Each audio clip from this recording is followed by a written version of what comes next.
तो स्टूडेंट्स, आज हम क्वेश्चन आंसर्स देखेंगे। सड़क के किनारे एक सुंदर फ्लैट में बैठक का दृश्य। उसका एक दरवाज़ा सड़क वाले बरामदे में खुलता है। उस पर एक फ़ोन रखा है। इस बैठक की पूरी तस्वीर बनाओ। तो इसकी मैं दो तस्वीरें आपको, दो पिक्चर्स प्रोवाइड करूँगी। आप उसमें से कोई भी एक पिक्चर जो आपको ठीक लगे वो बना सकते हैं। बैठक के सीन की आपको पिक्चर बनानी है। नेक्स्ट क्वेश्चन देखते हैं। सेकंड, माँ मोहन के ऐसे ऐसे कहने पर क्यों घबरा रही थी? उत्तर, माँ का घबराना स्वाभाविक था क्योंकि मोहन कुछ बताता ही नहीं था, बस ऐसे ऐसे किए जा रहा था। माँ ने सोचा, पता नहीं यह कौन सी बीमारी है और कितनी भयंकर है, इसलिए मोहन की माँ घबरा गई थी। थर्ड प्रश्न देखेंगे। ऐसे कौन कौन से बहाने होते हैं जिन्हें मास्टर जी एक ही बार में सुनकर समझ जाते हैं? ऐसे कुछ बहानों के बारे में लिखो। तो आपको बहाने बताने हैं, आप अपनी तरफ से भी बना सकते हैं और कुछ हमने यहाँ नीचे उत्तर में दिए हैं। ऐसे अनेक बहाने होते हैं, जैसे कुछ छात्र कहते हैं कि मैं रात में पढ़ाई कर रहा था, मेरी किताब और कापी वहीं छूट गई। मतलब आपने होमवर्क कंप्लीट नहीं किया तो आप बहाने मार रहे हैं। कभी कभी छात्र किसी दूर के रिश्तेदार की बीमारी का बहाना बना लेते हैं कि मामी मासी या कोई और दूर के रिश्तेदार है, वो बीमार है तो वहाँ गए हुए थे। कभी पेट में दर्द हो रहा है, माता पिता के साथ कहीं जाना, माता पिता द्वारा किसी कार्य के लिए कहा जाना आदि। ऐसे बहाने हैं जिन्हें मास्टर जी एक ही बार में सुनकर समझ जाते हैं। क्या समझ जाते हैं? क्या आप बहाना मार रहे हैं। अनुमान और कल्पना। पहला प्रश्न, स्कूल के काम से बचने के लिए मोहन ने कई बार पेट में ऐसे ऐसे होने के बहाने बनाए। मान लो एक बार उसे सचमुच पेट में दर्द हो गया और उसकी बातों पर लोगों ने विश्वास नहीं किया, तब मोहन पर क्या बीती होगी? मतलब जब नहीं हो रहा था पेट में दर्द तो वो ऐसे ऐसे कहता रहता था और बहाने बना रहा था, और जब असली में उसके पेट में दर्द हुआ तो लोगों ने विश्वास नहीं किया। क्यों? क्योंकि उनको लगा ये तो ऐसे बहाने मारता ही रहता है। तो इसका उत्तर देखेंगे क्या लिखना है। तब मोहन ने सोचा होगा कि झूठ बोलना कितनी गलत बात है। जब वह झूठ बोलता था तो सभी लोगों ने उसे सच माना, क्योंकि लोगों का मानना था कि मोहन झूठ नहीं बोलता, क्योंकि उन्हें अभी तक नहीं मालूम था कि वो झूठ बोलता है, पर वो झूठ बोल रहा था। उसने बार बार झूठ बोलकर लोगों के साथ विश्वासघात किया, अर्थात लोगों में विश्वास खत्म हो कर लिया। मतलब लोगों में जो उसके ऊपर विश्वास था वो खत्म हो गया, इसलिए वो अब ये सोचते हैं, वो सच में भी कहता है कि मुझे पेट में दर्द हो रहा है, तो सबको लगता है कि वो झूठ ही बोल रहा है। प्रश्न 2, पाठ में आए वाक्य लोचा लोचा फिरे है के बदले ढीला ढीला हो गया है या बहुत कमज़ोर हो गया है लिखा जा सकता है। तो वो कह रहा है कि इसकी जगह पे ये लिखा जा सकता है, लेकिन लेखक ने संवाद में विशेषता लाने के लिए बोलियों के रंग ढंग का उपयोग किया है। इस पाठ में इस तरह की अन्य पंक्तियां भी है, जैसे इतनी नई नई बीमारियां निकली हैं, राम मारी बीमारियों ने तंग कर दिया, तेरे पेट में तो बहुत बड़ी दाढ़ी है।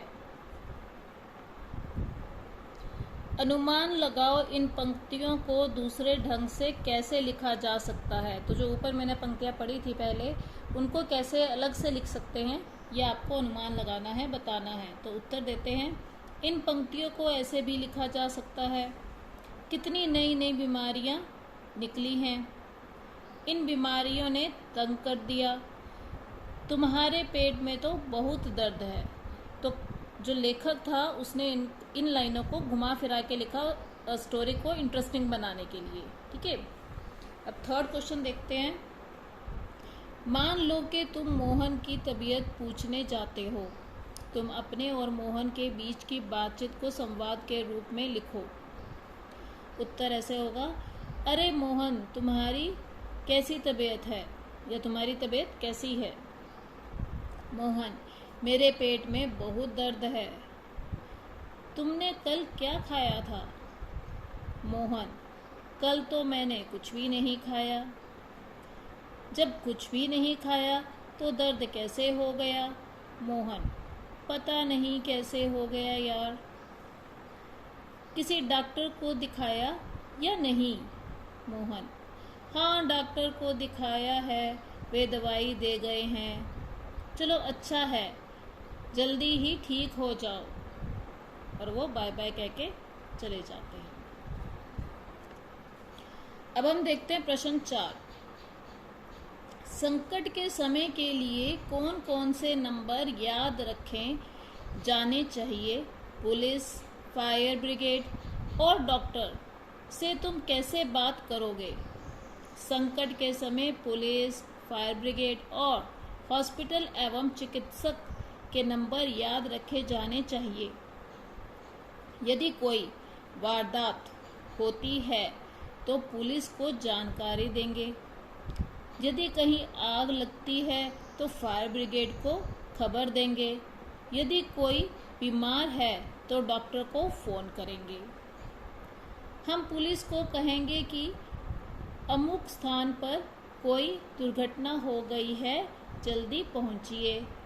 फायर ब्रिगेड को फ़ोन करके घटना की जानकारी देंगे कि अमुक स्थान पर आग लगी है और उसका एड्रेस बताएंगे। अमुक स्थान का मतलब उसका एड्रेस हम बताएंगे कि यहाँ पर पहुँचना है आपको तुरंत।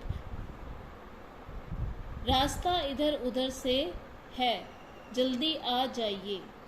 रास्ता इधर उधर से है मतलब कि रास्ता आपको राइट मुड़ना है, लेफ्ट मुड़ना है, वो सब फ़ोन पे बताएंगे और उनको बुलाएंगे। डॉक्टर को कहेंगे कि मेरे अमुक रिश्तेदार की तबीयत खराब है।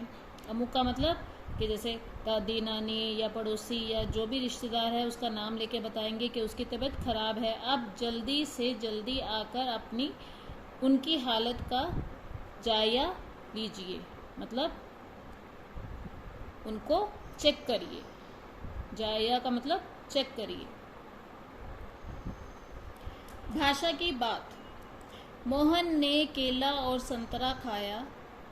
मोहन ने केला और संतरा नहीं खाया। मोहन ने क्या खाया। मोहन केला और संतरा खाओ। ठीक है, तो इन 4 वाक्यों को अलग अलग तरीके से लिखा गया है। मोहन ने केला और संतरा खाया है।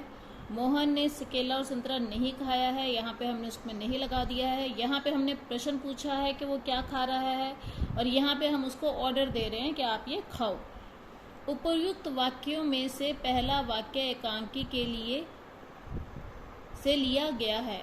बाकी 3 वाक्य देखने में पहले वाक्य से मिलते जुलते हैं पर उनके अर्थ अलग अलग हैं। पहला वाक्य किसी कार्य या बात के होने के बारे में बताता है। मोहन ने केला और संतरा खाया। इसे विधिवाचक वाक्य कहते हैं। दूसरे वाक्य का संबंध उस कार्य से न होने से है, इसलिए उसे वाचक वाक्य कहते हैं। निषेध का मतलब नहीं, उसमें नहीं लगा हुआ है, इसलिए उसे निषेधवाचक कहा गया है। निषेध का अर्थ नहीं या मनाही होता है, मतलब मना करना। तीसरे वाक्य में इसी बात को प्रश्न के रूप में पूछा जा रहा है। प्रश्न पूछा है हमने, मोहन ने क्या खाया। ठीक है, ऐसे वाक्य प्रश्नवाचक कहलाते हैं। ये क्या है? प्रश्नवाचक। तो ये डिफरेंट टाइप्स ऑफ वाक्य हैं। ये है निषेधवाचक, जिसमें नहीं यूज किया गया है ये है प्रश्नवाचक, जिसमें हमने प्रश्न पूछा है, क्वेश्चन मार्क लगा है पीछे। चौथे वाक्य में मोहन ने उसी कार्य को करने के लिए कहा जा रहा है। अब यहाँ पे ऑर्डर दिया गया है, ये हो गया, इसलिए इसे आदेशवाचक वाक्य कहते हैं। मोहन केला और संतरा खाओ। अब ऊपर जो हमने 4 वाक्य समझे हैं उसके अकॉर्डिंग हम नीचे आंसर देंगे। यहाँ नीचे एक वाक्य दिया गया है, इसके बाकी 3 रूप तुम सोचकर लिखो। वाक्य क्या है? रुथ ने कपड़े अलमारी में रखे, तो ये क्या है? बताना। उसके बाद हमारा दूसरा क्या था? नहीं, मतलब मना करना। रुथ ने कपड़े अलमारी में रखे, रुथ ने कपड़े अलमारी में नहीं रखे, ये क्या हो गया हमारा? निषेधवाचक वाक्य।